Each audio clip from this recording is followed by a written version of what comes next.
Welcome to all.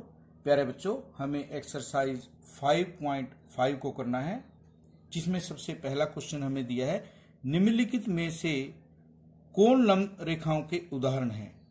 हमें 4 part दिए हुए हैं। सबसे पहले हमें लंब रेखा को सीखना है। यदि दो रेखाएं परस्पर प्रतिच्छेद करें और उनके बीच का कोण एक समकोण हो तो वे रेखाएं एक दूसरे पर लंब होती हैं, जिसे परपेंडिकुलर कहते हैं। यहां पर आप देख सकते हैं, यहां पर एक हमारे पास ए बी है और एक रेखाखंड सी डी है। दोनों ही एक दूसरे के साथ यहां पर 90 डिग्री का कोण बना रहे हैं, चाहे इस तरफ लें या इस तरफ लें, क्योंकि पूरा का पूरा जो हमारा ये कोण होता है वो 180 डिग्री का होता है। तो 90 डिग्री का जब हमारा ये कोण बनेगा दोनों तरफ का, इसे हम लंब कहते हैं। हम लिखेंगे ए बी लंब है सी डी पर।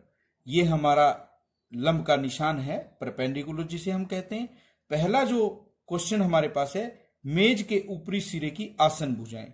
यहां पर आसन भुजाएं आप देख सकते हैं एल एम एन ओ 4 बिंदु हैं, जिससे L M M N O N O L 4 भुजाएं हमारी बनी हुई है। यहां पर ये 2 आसन भुजाएं हैं, इनके बीच का कोण 90 डिग्री है। यदि हम इनकी बात करें 90 डिग्री कोण है, इनकी बात करें ये आसन भुजा 90 डिग्री और इनका भी 90 डिग्री। आपको मेज का ऊपरी सिरा इस प्रकार का दिखाई देगा। तो हम कह सकते हैं कि ये हमारे लंब रेखाओं के उदाहरण हैं। इनसे हमारी जो है लंब रेखाएं बनती हैं जब हमारे पास आसन भुजाओं में 90 डिग्री का कोण हो। नेक्स्ट पार्ट हमारे पास है रेल पथ की पटरियां। ये रेल की पटरियां इस प्रकार से हैं और आप देख सकते हैं ये दोनों ही समांतर हैं। ये लंब रेखाएं नहीं होती, इन्हें हम समांतर रेखाएं कहते हैं। ये समांतर रेखाओं के उदाहरण हैं। हम कहेंगे कि लंब रेखाएं नहीं हैं। हमें बताना था क्या ये लंब रेखाएं हैं, तो ये लंब रेखाएं नहीं है। रेल की पटरियां जो हमारे पास हैं वो समांतर रेखाओं का उदाहरण है।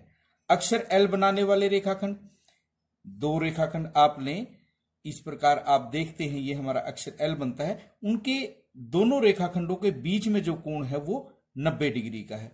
हम कहेंगे कि ये हमारा लंब रेखाओं का उदाहरण है, ये हमारी लंब रेखाएं हैं।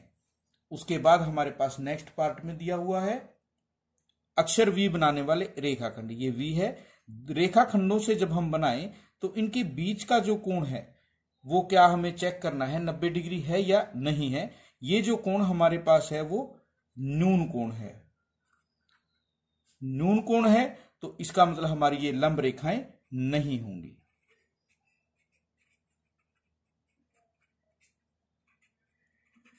आपको याद रखना है, लंब रेखाओं में हमारे पास समकोण बनेगा जो कि 90 डिग्री का कोण होता है। नेक्स्ट क्वेश्चन है, मान लीजिए रेखाखंड पी क्यू रेखाखंड एक्स वाई पर लंब है। मान लीजिए ये परस्पर बिंदु ए पर प्रतिच्छेद करते हैं। कोण पी ए वाई की माप क्या है। अब आप देखिए, ये हमारा है पी क्यू और ये हमारा है एक्स वाई। यहां पर हमने रेखा ली है। यदि हम तीर के निशान नहीं लगाएंगे तो हमारे पास रेखाखंड होगा। आप यदि रेखा बनाना चाहें तो तीर के निशान लगाइए, रेखाखंड बनाना चाहें तो तीर के निशान ना लगाएं। तो यदि हम यहां पर P Q 2 बिंदु लेते हैं, यहां पर X और Y, तीर के निशान नहीं लगाएंगे तो ये हमारे एंड पॉइंट होंगे। यहां पर हमने रेखा PQ और रेखा XY ली है। आपको रेखाखंड लेना है, तीर के निशान नहीं लगाएंगे। मान लीजिए ये बिंदु ए पर प्रतिच्छेद करती हैं। जहां पर ये काट रही हैं वो बिंदु ए है। हमें कोण पी ए वाई की माप बतानी है। पी ए वाई जब ये प्रतिच्छेद कर रहे हैं और लंब हैं, तो जैसा कि हमने अभी देखा ये हमारा 90 डिग्री का होगा। कोण पी ए वाई हमारा 90 डिग्री होगा और इस तरफ का जो कोण होगा पी ए एक्स, ये भी हमारा 90 डिग्री होगा, जो कि हमारा समकोण है। नेक्स्ट क्वेश्चन हमारे पास है, आपके ज्यामिति बॉक्स में 2 सेट स्क्वायर हैं। इनके कोणों पर बने कोणों की क्या माप है, क्या इनमें ऐसा माप भी है जो दोनों में उभयनिष्ठ या कॉमन हो।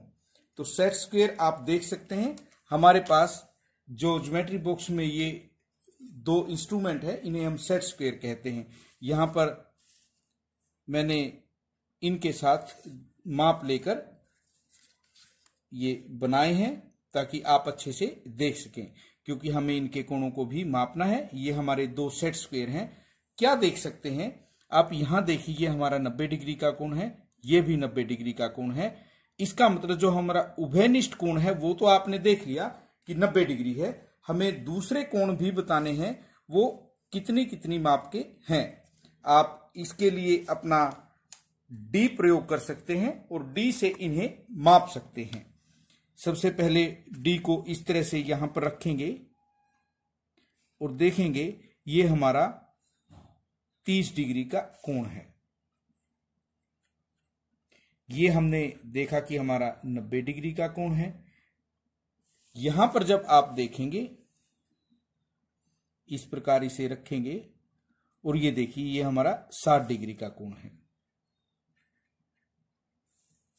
यहां पर आपके पास 90 डिग्री का कोण है। इसे हम देखते हैं, इस बिंदु से इस प्रकार मिलाएंगे। 40 और 50 के बीच में हमारा है 45 डिग्री, तो ये होगा 45 डिग्री।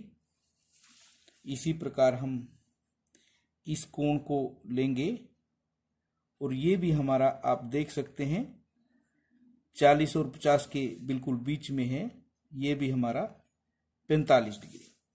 इससे हम एक और रिजल्ट अभी निकालते हैं कि जो त्रिभुज के तीनों कोणों का योग है 90, 60 और 30, 90 इनका योग, 90 ये 180, 45 और 45 90, 90 और 90 180। कोई भी त्रिभुज आपके पास हो उसमें तीनों कोणों का योग 180 ही होगा। नेक्स्ट क्वेश्चन, इस आकृति को ध्यान से देखिए। रेखा एल रेखा एम पर लंब है। ये हमारी रेखा एल है और ये रेखा जो हमारी है रेखा एम है। यहां पर हमारे पास ई पी जो है वो दिया हुआ है। क्या सीई और ईजी बराबर हैं? अब हम देखते हैं A B C D E F G H, ये हमारे पास बिंदु दिए हुए हैं।